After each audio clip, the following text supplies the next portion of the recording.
Imaginez avoir la capacité de créer une application rien qu'en décrivant ce que vous voulez qu'elle fasse. Grâce à la puissance de l'IA générative, cela est désormais possible. L'IA générative repose sur des modèles avancés, appelés modèles de langage de grande taille, LLM pour Large Language Models, qui sont généralement entraînés sur des volumes énormes de données. Pensez à des collections entières de livres, des quantités massives de contenu web. Tout cela pour comprendre et générer du contenu avec une fluidité impressionnante. Pour aller plus loin, un modèle de langage de grande taille, c'est une formule mathématique complexe qui va associer une distribution de probabilité à une certaine séquence de mots. Pour être plus explicite, supposons par exemple qu'on ait une phrase constituée de X mots. 1, 2, 3, jusqu'à X. Et qu'on rentre cette phrase dans un modèle de langage de grande taille. L'objectif pour ce modèle, ça sera donc de deviner le mot à la suite de la séquence qu'on a rentrée. Et pour ce faire, le modèle va donc procéder en deux étapes. La première étape, ça sera donc de définir l'ensemble des possibilités pour le mot qu'il doit deviner. C'est-à-dire, va par exemple se dire qu'il y a 2 possibilités, 3 possibilités, 4 ou 5.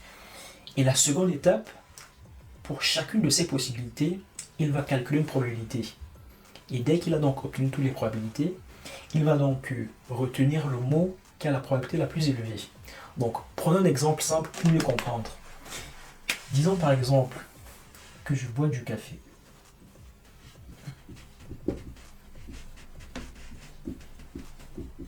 Je bois un café. On rentre cette phrase constituée de 4 mots dans notre modèle. Le but donc du modèle, c'est de deviner le mot à la suite de la séquence qu'on a rentrée. Et comment il va donc procéder? Comme on l'a dit tout à l'heure, en 2 étapes. Première étape, il va donc définir un ensemble de possibilités. Et ici, supposons par exemple qu'il définisse, on va dire, 3 possibilités. Première possibilité, on va par exemple dire là, je sais pas, par exemple glacé. Seconde possibilité, on va dire par exemple crémeux. Troisième possibilité, par exemple chaud. Ok, donc ça c'est un exemple. Dans la vie réelle, ça peut être des dizaines, des centaines, des milliers, des millions même de possibilités. Donc, pour ce cas, on va faire très simple. Supposons qu'il y ait 3 possibilités. Première étape. Seconde étape, pour chacune de ces possibilités, il va donc calculer donc, un score de probabilité pour que la séquence finale soit la plus plausible possible. Donc, supposons par exemple qu'à partir de son historique, c'est-à-dire à partir de toute la connaissance dont il dispose, la connaissance qu'on lui a fournie, pour le mot glacé, je bois un café glacé, il trouve donc une probabilité par exemple de 0,1. Crémeux, je bois un café crémeux, il trouve par exemple une probabilité de 0,2. Chaud, je bois un café chaud, il trouve une probabilité de 0,7. Ok, ça c'est donc la seconde étape. Ce qu'il va donc faire à la fin, c'est simplement donc retenir le mot qui a la probabilité la plus élevée. Ici là donc chaud. Et il va donc dire que c'est ce mot qui est le plus plausible pour être donc à la suite de la séquence qu'on aura définie. Donc in fine on aura je bois un café chaud. C'est donc comme ça de façon très simpliste qu'un modèle de langage de grande taille va fonctionner. Ici là c'est vraiment très simpliste parce qu'on a pris un cas de figure où on rentre une phrase de 4 mots et on a 3 possibilités. Dans la vie réelle c'est des phrases qu'on va rentrer. On va rentrer des paragraphes, des textes entiers. Et en termes de possibilités, on aura des centaines de mots, des milliers, des millions. Et le modèle devra donc calculer donc la probabilité de chacun de ces mots. Et ici, il est très important de noter que le calcul de probabilité, là, il s'effectue à partir de l'historique du modèle, à partir de la connaissance qu'on lui aura donc fournie. C'est-à-dire si, par exemple, notre modèle de langage, qu'il est d'ailleurs possible nous-mêmes d'entraîner, de concevoir à partir de nos données, si dans ce modèle-là, on n'a que des phrases du type « je bois un café glacé »,« je bois un café glacé »,« je bois un café glacé », qu'on va lui rentrer donc la séquence de mots « je bois un café » et qu'on lui demande de deviner ce qui suit, il va nous dire « je bois un café glacé » parce que sa connaissance est limitée à ça.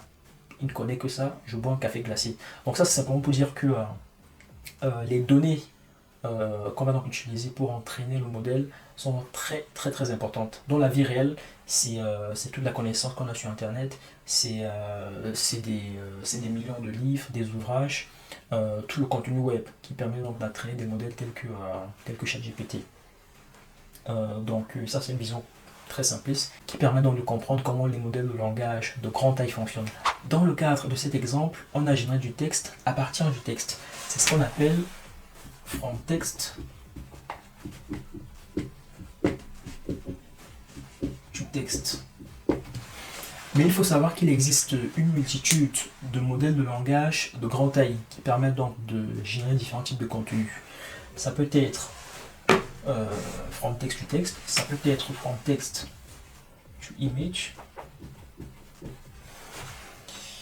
Par exemple avec DALL-E d'OpenAI, ça peut être from text to code.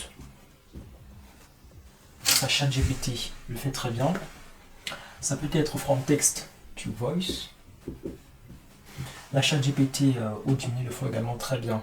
Donc on a beaucoup d'autres possibilités là.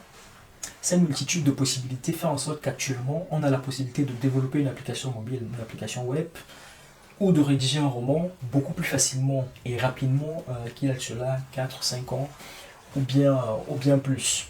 Donc si vous aimeriez que je fasse d'autres vidéos du type sur des aspects de l'intelligence artificielle, des présentations sommaires de la sorte, ou alors que je revienne sur des aspects un peu plus théoriques et approfondis sur ces thématiques, n'hésitez pas à me le dire en commentaire.